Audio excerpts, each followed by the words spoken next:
Вот смывка двери. Будем делать под толщинами.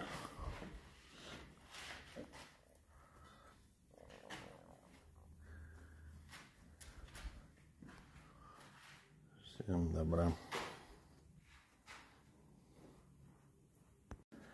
Так размазываем.